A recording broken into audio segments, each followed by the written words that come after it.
Boa noite a todos, que a paz de nosso Senhor Jesus Cristo esteja em cada coração. Eu cumprimento todos aqueles que estão participando conosco desta gravação, desta live, e agradeço imensamente à direção do Templo Espírita Vicente de Paulo pelo convite que nos foi feito para que hoje nós pudéssemos estar juntos estudando o Evangelho segundo o Espiritismo, a fim de que nós possamos, então, realizar a evangelização dos nossos espíritos.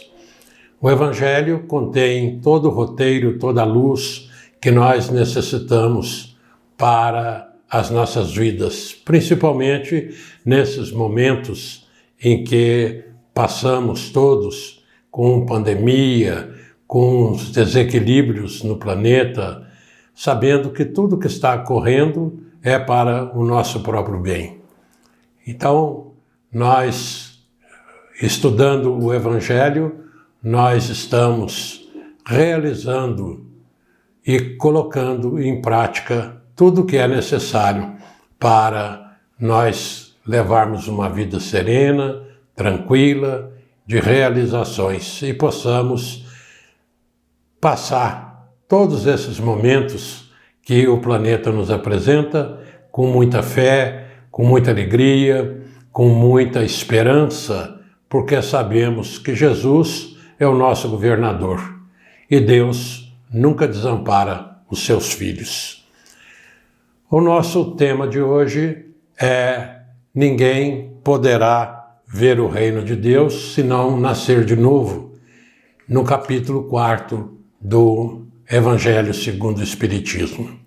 Nós começamos então lembrando que um dos pilares da doutrina dos Espíritos é Deus, conforme nos apresenta o Livro dos Espíritos na questão número 1, que é Deus. E os Espíritos respondem que Deus é a inteligência suprema, causa primária de todas as coisas. E nos apresenta alguns questionamentos, dizendo onde nós poderemos, então, comprovar a existência de Deus. Os Espíritos nos orientam que basta nós olharmos tudo aquilo que está ao nosso redor, que não seja obra dos homens, é obra de Deus. Nós descobrimos e encontramos Deus no canto dos pássaros, nas águas que rolam, no perfume das flores, no sorriso de uma criança, no abraço que nós recebemos de um amigo, de um familiar querido. Nós encontramos Deus em todas as coisas da natureza. E Deus tem atributos, conforme nos revelam os Espíritos, que Deus é eterno. Se tivesse tido princípio, teria saído do nada, ou então também teria sido criado por um ser anterior. Deus é imutável. Se estivesse sujeito a mudanças, as leis que regem o universo nenhuma estabilidade teriam. É imaterial. Quer isto dizer que a sua natureza difere de tudo o que chamamos matéria. De outro modo, ele não seria imutável, porque estaria sujeito às transformações da matéria. Deus é único. Se muitos deuses houvesse, não haveria unidade de vistas, nem unidade de poder na ordenação do universo. Deus é onipotente. Ele o é porque é único. Se não dispusesse do soberano poder, algo haveria mais poderoso ou tão poderoso quanto ele, que então não teria feito todas as coisas. As que não houvesse feito seriam obras de outro Deus. E Deus é soberanamente justo e bom. A sabedoria providencial das leis divinas se revela assim nas mais pequeninas coisas como nas maiores.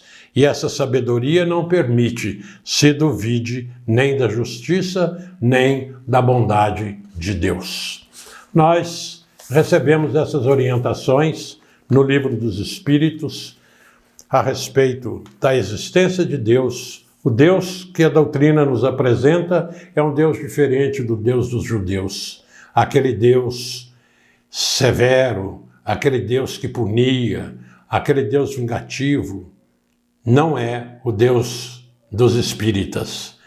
O Deus que nos é apresentado, ele é soberanamente justo e bom, é misericordioso, é sobretudo o amor. E é nesse amor que Deus nos dá que nós então vamos encontrar soluções para determinados questionamentos que o homem há muitos séculos se faz. De onde viemos? Quem nós somos? O que nós estamos fazendo aqui? Qual é a estação do nosso destino? Nós encontramos essas respostas na doutrina dos Espíritos, que nos informa que somos espíritos imortais, criados por Deus, simples e ignorantes, e que aqui estamos na Terra para realizarmos o nosso aperfeiçoamento, a nossa evolução espiritual. E a estação do nosso destino é um dia alcançarmos a condição de espíritos puros, espíritos bem-aventurados. Isso posto, nós já sabemos da existência de Deus. Resta-nos responder duas questões. Se nós, encarnados, nós que estamos no planeta Terra, acreditamos que existe em nós alguma coisa além do nosso corpo físico. E se esse algo mais, ele sobrevive após a morte do corpo material? Se nós respondemos afirmativamente todas essas questões, nós podemos continuar o nosso estudo, porque aí então nós vamos encontrar as respostas dos espíritos, nos dizendo que os espíritos são os homens, os próprios homens, que, deixando o corpo físico, retornam ao plano espiritual na condição de espíritos errantes. Nós estamos, então, diante de um questionamento ainda. Se nós estamos, ora, ocupando um corpo físico, ora, ocupando um lugar no plano espiritual. Nesse meio tempo, nós estamos na condição de espíritos errantes, aguardando novas oportunidades para realizarmos a nossa evolução. De que maneira se faz essa evolução? Existem leis sérias, sábias, imutáveis, que são as leis divinas, a lei de Deus, a lei natural. São aquelas leis que promanam do próprio Criador e que essas leis estão gravadas na nossa própria consciência. Uma dessas leis se chama Lei do Progresso e nos orienta de que tudo na natureza progride. Todos os seres, todas as criaturas, tudo que existe, os mundos, tudo progride. Então, nós, como espíritos imortais que somos, destinados à perfeição, nós estamos obedecendo a essa lei. Nós temos e estamos aqui no planeta Terra para progredir, para realizar a nossa evolução espiritual. De que maneira que se faz essa evolução? Como nós atendemos à lei do progresso? Allan Kardec, de forma didática extraordinária, utilizando de uma pedagogia incomum, mestre que era, ele nos propõe, então, nesse capítulo 4 do Evangelho, é um capítulo inteiro destinado à solução deste problema, desde o tempo de Jesus, que nós vamos encontrar no Evangelho de Mateus e de Marcos, segundo anotações de Allan Kardec, um texto que diz: Jesus, tendo vindo às cercanias de Cesareia de Filipe, interrogou assim seus discípulos: que dizem os homens com relação ao Filho do Homem? Quem dizem que eu sou? Eles lhe responderam: dizem uns que és João Batista, outros que Elias, outros que Jeremias, ou alguns dos profetas. Perguntou-lhes Jesus: e vós, quem dizeis que eu sou? Simão Pedro, tomando a palavra, respondeu: tu és o Cristo, o Filho de Deus vivo. Replicou-lhe Jesus: bem-aventurado és, Simão, filho de Jonas, porque não foram a carne nem o sangue que isso te revelaram, mas meu Pai que está nos céus.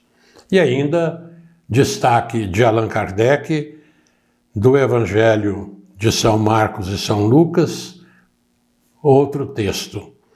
Nesse ínterim, Herodes, o tetrarca, ouvira falar de tudo o que fazia Jesus, e seu espírito se achava em suspenso, porque uns diziam que João Batista ressuscitara dentre os mortos, outros que aparecera Elias, e outros que um dos antigos profetas ressuscitara.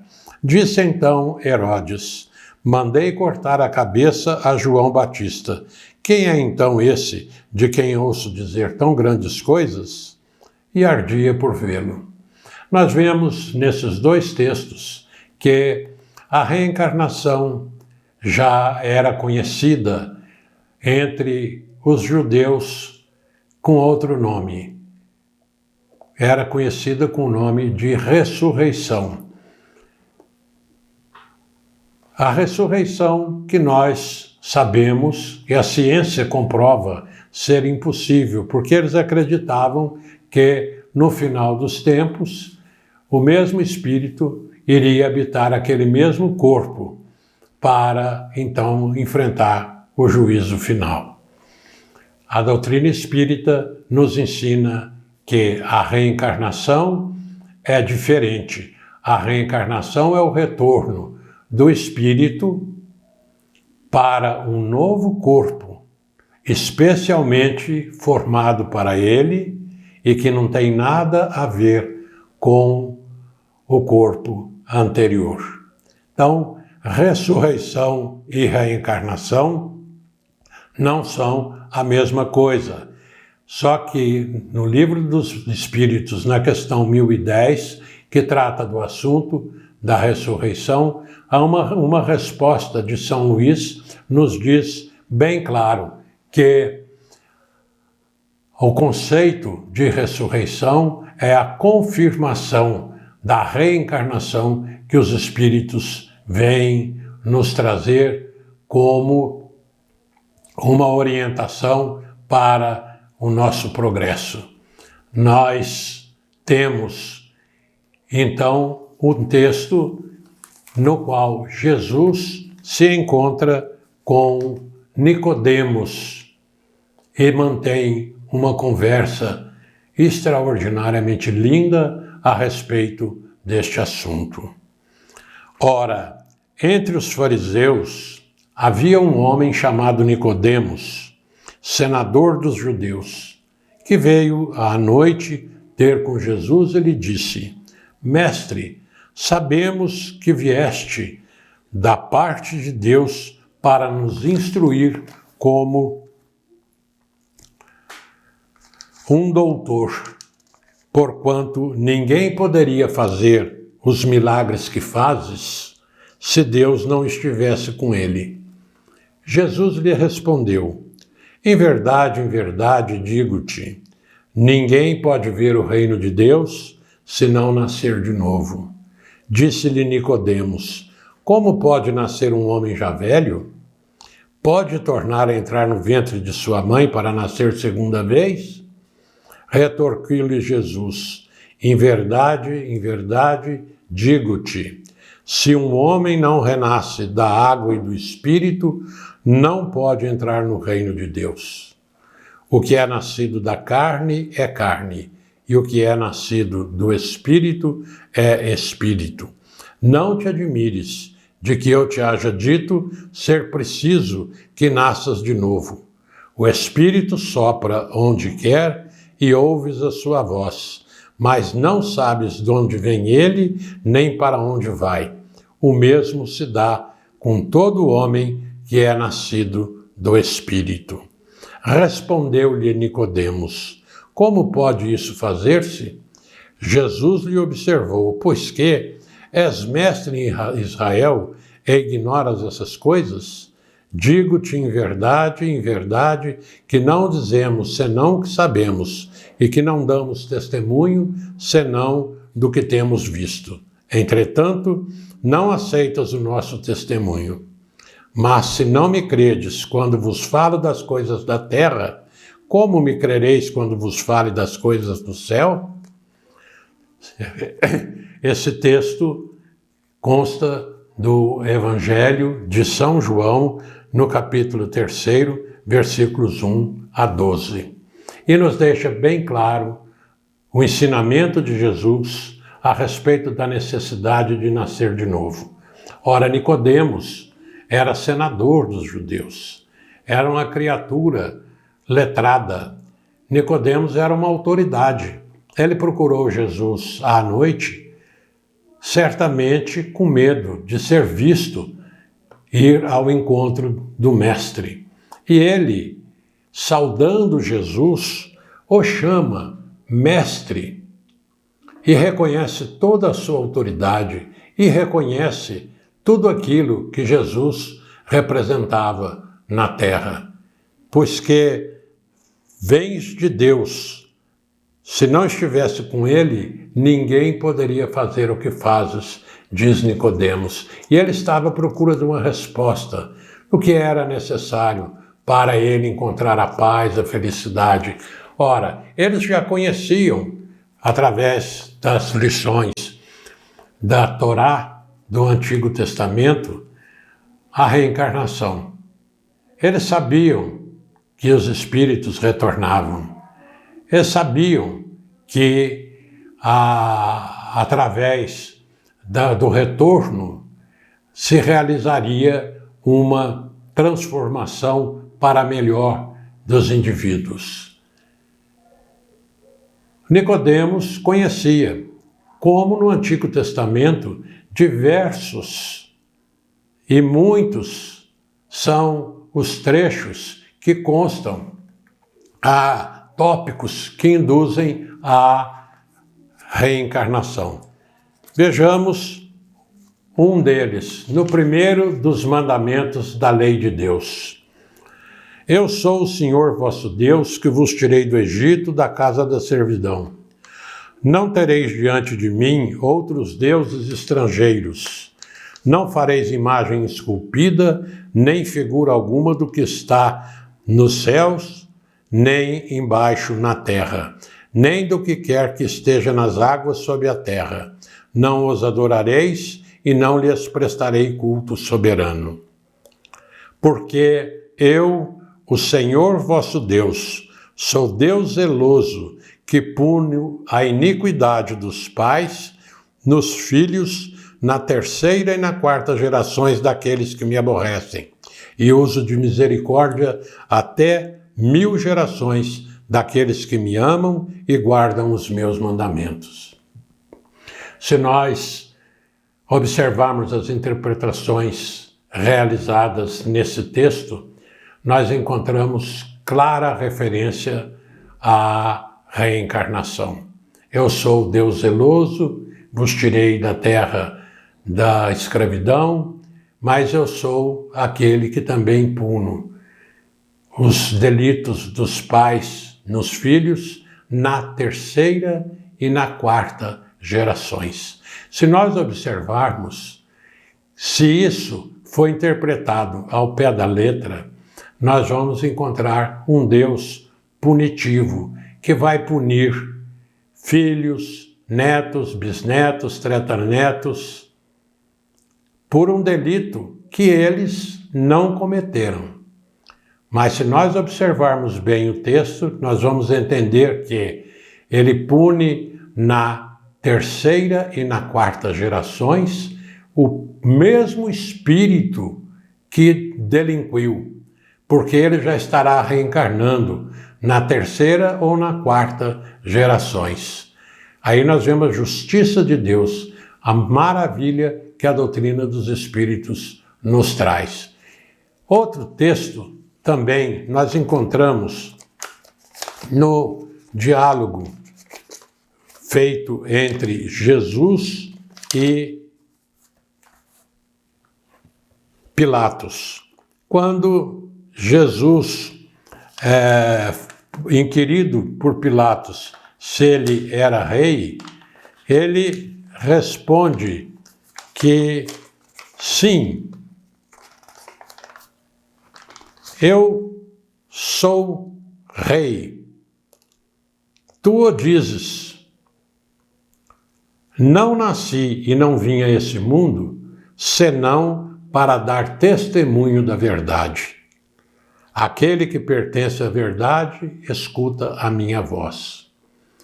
Então, quando Jesus diz, eu não nasci e não vim a este mundo, a não ser para dar testemunho da verdade, ele revela que ele já existia antes. Eu não vim, ele veio de algum lugar. Então, a pré-existência da alma para que haja a encarnação. Jesus não reencarnou na Terra, ele encarnou, foi a primeira encarnação dele no planeta Terra. Então, ele veio ao planeta para dar testemunho da verdade. E ele nos diz, eu sou o caminho, a verdade e a vida. E lá no capítulo 4, quando Nicodemos conversa com Jesus, nós nos perguntamos se tantos textos, tanto no Antigo Testamento como no Novo Testamento, a reencarnação era conhecida e reconhecida pelos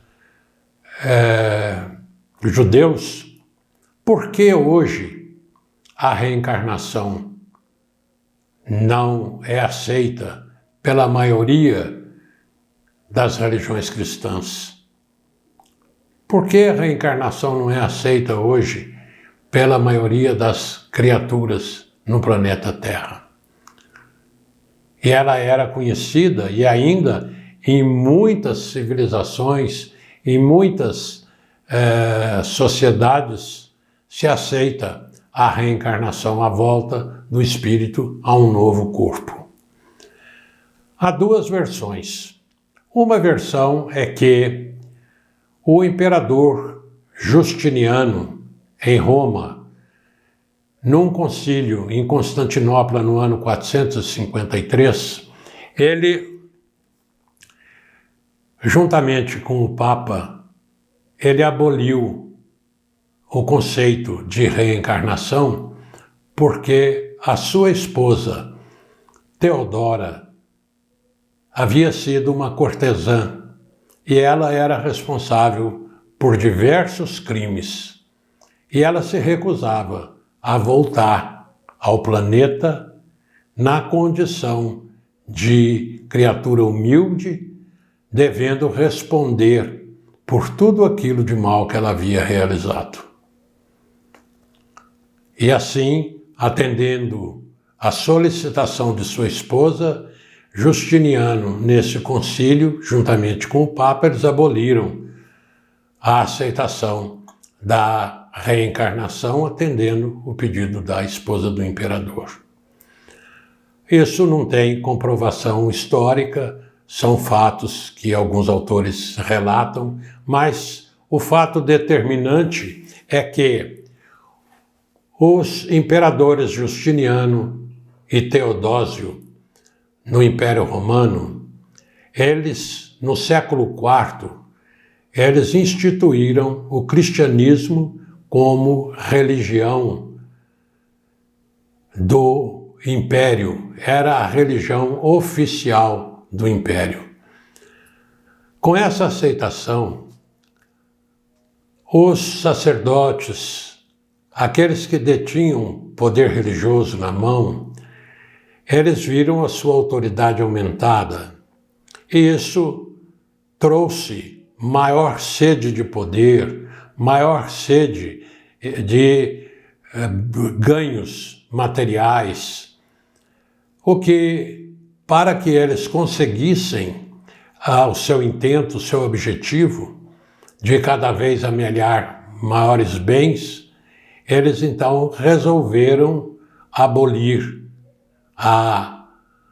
o conceito de reencarnação, porque era incompatível com os seus desejos.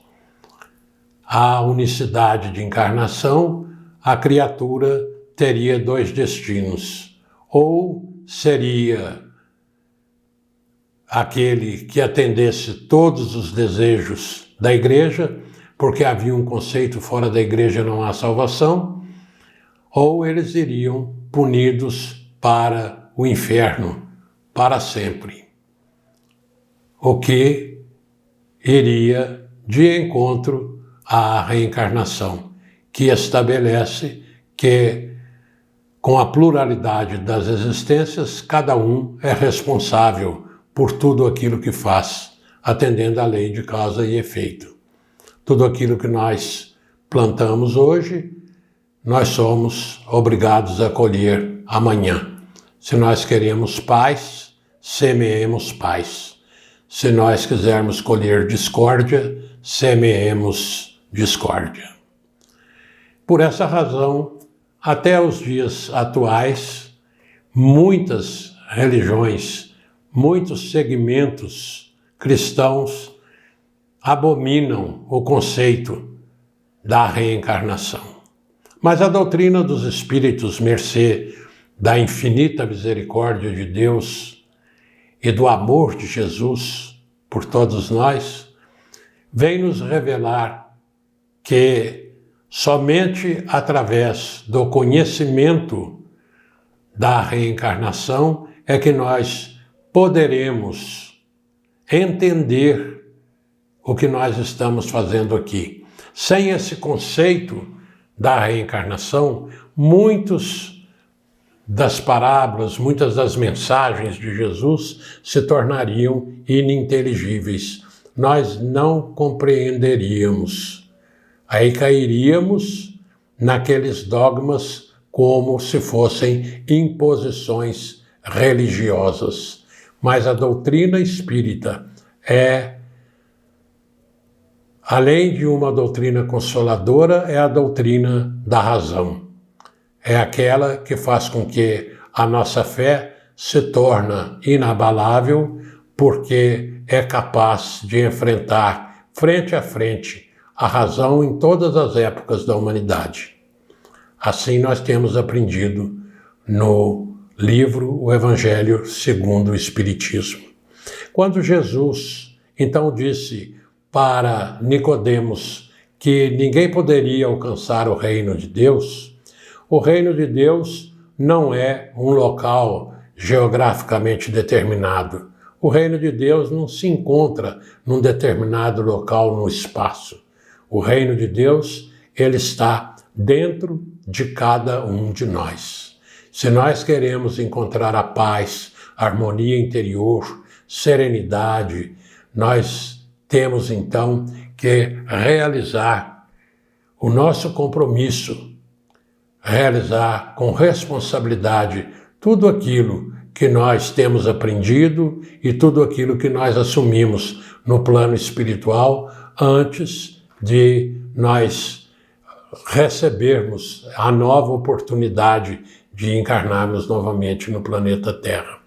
Aqui estamos, felizmente, recebendo a orientação dos Espíritos, recebendo a mensagem de Jesus e nos preparando para, de oportunidade em oportunidade, de existência em existência, nós atingirmos o nosso objetivo até nós alcançarmos a condição de espíritos puros. Então Jesus diz a Nicodemos que é necessário que nasça de novo, que aquilo que é água, é necessário que renasça da água e renasça do Espírito, quer dizer, que renasça em matéria e em espírito. O que é carne, o que é espírito. Então, com o corpo material e com o espírito que retorna para ocupar aquele corpo. Nós temos aí claramente a orientação dada por Jesus.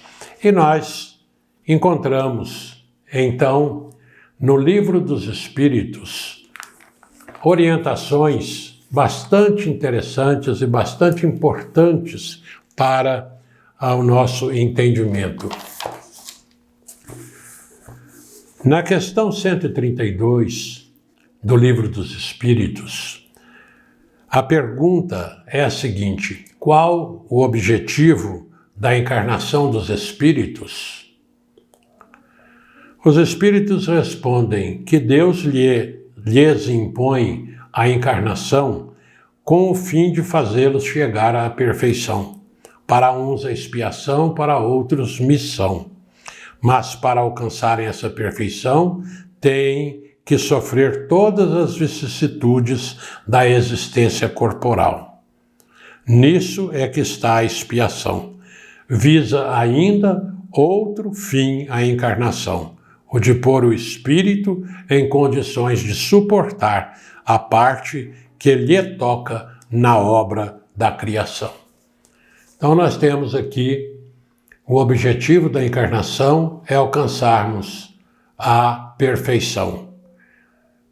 É exatamente aquilo que Jesus ensinou a Nicodemos. Ninguém alcançará o reino de Deus se não nascer de novo. Então, para nós alcançarmos a perfeição, a fim de podermos um dia habitar os mundos celestes, nós temos que passar pela encarnação para nós irmos aprimorando-nos, para nós irmos nos melhorando. E também o objetivo da encarnação é fazer com que nós estejamos preparados para atender os reclamos dos equilíbrios do universo no atendimento aos nossos irmãos que estão na jornada conosco. É bem claro a resposta que os espíritos nos deram. E nos dizem que não existe privilégio na criação. Todos os espíritos são criados simples e ignorantes. E todos se instruem nas lutas e tribulações da vida corporal. Deus, que é justo, não podia fazer felizes a uns sem fadigas e trabalhos, consequentemente sem mérito. Então não existe privilégio na criação. Nenhum espírito é criado já perfeito, já espírito de luz. Todos são criados simples e ignorantes. Aqueles que se esforçarem mais, que utilizarem melhor os seus atributos, os seus dons, aquilo que a misericórdia do Pai lhe concedeu, aqueles que utilizarem a sua vontade e cumprirem a lei de Deus, estarem no bem constantemente, esses certamente irão mais rapidamente para os planos superiores. Depende do esforço, da vontade de cada criatura. Nós já sabemos que somos espíritos imortais, nós já sabemos que estamos aqui realizando o nosso aperfeiçoamento espiritual, nós já sabemos que esse aperfeiçoamento é feito através da pluralidade das existências, através das experiências que a misericórdia de Deus nos concede para, passo a passo, nós irmos caminhando, nós irmos progredindo, nós irmos nos melhorando. Agora, o que acontece com aquele que, tendo obtido a oportunidade reencarnatória, ele não consegue a perfeição durante a vida corpórea? Os Espíritos nos dizem que a misericórdia divina concede àqueles que ou estacionaram, ficaram para trás, a oportunidade de sofrer a prova em uma nova existência. Olha que maravilha! Se nós não concluirmos com êxito as nossas tarefas, as nossas responsabilidades numa existência, Deus nos concede outras. E essa nova experiência nós fazemos de que maneira? Como nós realizamos isso? Os Espíritos nos respondem que, depurando-se, a alma indubitavelmente experimenta uma transformação. Mas para isso, necessário é a prova da vida corporal. Então, a alma passa por muitas existências. São diversas existências. Nós não sabemos quantas nós já vivemos e quantas nós ainda haveremos de receber da misericórdia do Pai para nós realizarmos a nossa evolução.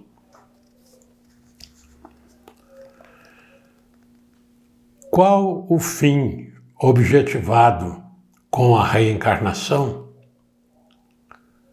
Os Espíritos nos orientam que é expiação. A finalidade é expiação, melhoramento progressivo da humanidade. Sem isso, onde há justiça? Nós dissemos que um dos atributos de Deus, e por isso nós começamos a nossa conversa falando de Deus, é que Deus é soberanamente justo e bom. Então, na sua justiça, Ele permite que os espíritos recalcitrantes, aqueles espíritos que ainda não encontraram o caminho do bem, eles, em novas experiências, através da prova, através da expiação, a justiça se realize. Porque nós vemos hoje, se nós observarmos o nosso planeta, nós vamos ver que há uma diversidade enorme de situações das criaturas. Nós vemos pessoas muito ricas, pessoas muito pobres, nós vemos criaturas muito bonitas, outras nem tanto, nós vemos criaturas perfeitas fisicamente, outras com algum tipo de deficiência. Nós encontramos criaturas super inteligentes, encontramos irmãozinhos nossos com debilidades psíquicas. Então há uma diversidade muito grande de estágios das criaturas no planeta Terra. Então a gente pergunta, onde a justiça de Deus está que permite esse estado de coisas? Irmãos nossos na abundância e outros passando fome. Se nós observarmos hoje o nosso planeta, nós vamos ver que nós somos aí perto de 8 bilhões de criaturas hoje. 1/3 dessa população está abaixo da linha da pobreza. Por quê?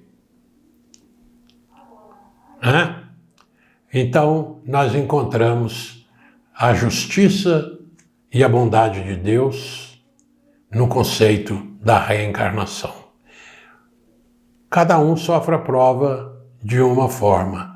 Aqueles que hoje estão na abundância, amanhã estarão em outra situação. Aqueles que estão sofrendo dificuldades, amanhã estarão de uma outra forma no planeta. Isso é da lei, isso nós temos visto. O que não nos isenta de nós auxiliarmos-nos uns aos outros. Nós vendo essa diversidade, nós temos um outro princípio doutrinário que devemos cumprir. Fora da caridade não há salvação. É nós não nos acomodarmos, mas nós sabermos que aqueles que hoje estão passando por determinadas provas, amanhã estarão em condições diferentes.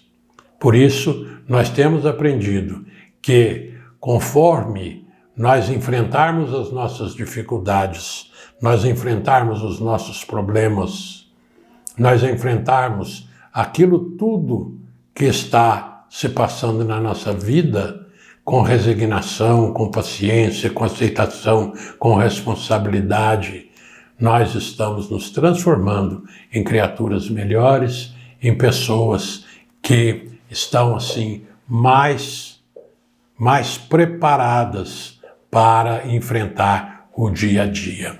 Nós levarmos um sorriso, um abraço, darmos um telefonema, dizermos a alguém que nós amamos, isso tudo vai nos trazer uma paz interior, uma alegria, uma maneira de nós vencermos todas as dificuldades da vida. Somente através do amor é que nós vamos conseguir isso. E a doutrina espírita nos ensina exatamente essa situação. Deus é amor e Ele nos envia amor para que nós possamos distribuir entre todas as criaturas. E isso nós conseguimos pela nossa melhora através das nossas oportunidades reencarnatórias. A outra questão que os espíritos nos fazem é se é limitado o número das existências corporais ou o espírito reencarna perpetuamente. Os espíritos respondem que a cada nova existência o espírito dá um passo para adiante, na senda do progresso. Desde que se ache limpo de todas as impurezas, não tem mais necessidade das provas da vida corporal. Então, quando nós tivermos alcançado a condição de espíritos livres das impurezas, nós não teremos mais necessidade de realizarmos novas experiências na vida corporal. É invariável o número das encarnações para todos os espíritos? Não. Aquele que caminha depressa a muitas provas se forra. Todavia, as encarnações sucessivas são sempre muito numerosas, porquanto o progresso é quase infinito. E o que fica sendo o espírito depois da sua última encarnação? Os espíritos nos respondem que, após a última reencarnação, o espírito passa a ser espírito bem-aventurado, espírito puro. Vai trabalhar com Deus na manutenção do equilíbrio do universo. Essa é a nossa destinação. Aí a gente vê que somente a doutrina espírita é capaz de responder a todas aquelas questões que nós realizamos no começo. Somos espíritos imortais, estamos no planeta Terra realizando a nossa evolução espiritual e a nossa destinação é chegarmos um dia à condição de espíritos puros. E somente a doutrina da reencarnação é que tem condição de nos revelar todas essas coisas. Somente a doutrina espírita, com esse pilar inabalável de Deus como inteligência suprema, da imortalidade do espírito, da pluralidade das existências, da pluralidade dos mundos habitados, da comunicabilidade dos espíritos, e fora da caridade não há salvação. São os pilares doutrinários, aquilo que uns dias nos levará à condição de espíritos puros. Queiramos ou não, é a única coisa de determinação que existe na nossa vida. Seremos espíritos puros um dia. Essa é a destinação de todas as criaturas, pois somos todos filhos de Deus. Nascer, viver, morrer, renascer ainda e progredir sem cessar. Tal é a lei. E terminando, nós vamos fazer uma página tirada do livro Levantar e Seguir, de José Carlos de Luca. Comentário de José Carlos de Luca a respeito de uma mensagem do Dr. Bezerra de Menezes, que dia 29 passado fez mais um aniversário de nascimento na Terra. A nossa gratidão ao Dr. Bezerra. E ele nos diz o seguinte: na estrada redentora, seremos sempre assistidos espiritualmente. Jesus nunca falha. Busquemos o Senhor em nossas dificuldades, para que o seu pensamento, em nosso pensamento, nos ampare as soluções. Confiemos. Bezerra de Menezes. José Carlos de Luca comenta da seguinte forma: nossa jornada pelo mundo é repleta de desafios. Trouxemos como propósito para esta vida crescermos em amor e sabedoria. Por essa razão, precisamos passar por situações adversas, exatamente para treinar as aptidões ainda não desenvolvidas. Vivemos num mundo predominantemente egoísta a fim de aprendermos a amar, a fim de aprendermos o amor que é a substância do nosso Pai. Sofremos injúrias para experimentarmos o perdão. Enfrentamos barreiras para colocarmos nossas forças em movimento. Conhecemos a tristeza para entendermos a felicidade. Convivemos com pessoas difíceis para aprendermos sobre paciência, empatia e aceitação.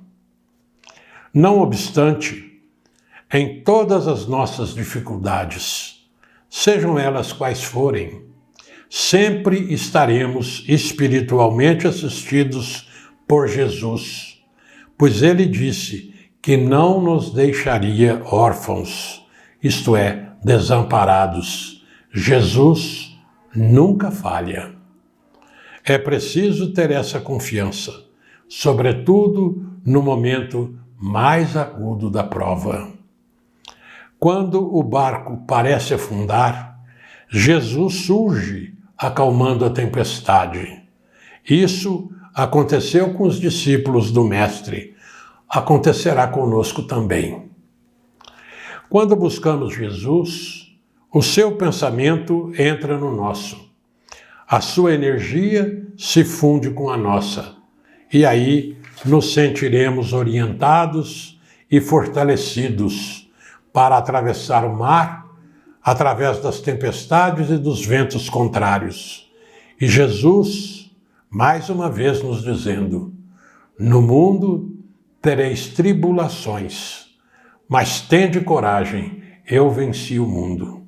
Escutemos a voz de Jesus na intimidade da nossa alma. Queridos irmãos e irmãs, nós desejamos a todos uma boa noite, que essas reflexões a respeito do ninguém poderá ver o reino de Deus se não nascer de novo, possam ser sentidas por cada um de nós, que essas reflexões sejam luz nas nossas vidas e que através desses conceitos nós possamos então procurar na prática dos ensinamentos do Mestre, do amor a Deus sobre todas as coisas e ao próximo como a nós mesmos, nós então vencermos a nossa oportunidade reencarnatória, a fim de que saiamos daqui exitosos quando do nosso retorno à pátria espiritual. Deus nos ampare, Jesus nos proteja e que nós possamos colocar as nossas vidas nesses momentos difíceis por que passamos, nesses momentos que a humanidade toda está atravessando, mas Jesus sabe o que é melhor para cada um de nós. Confiemos, Jesus nunca falha. Boa noite a todos.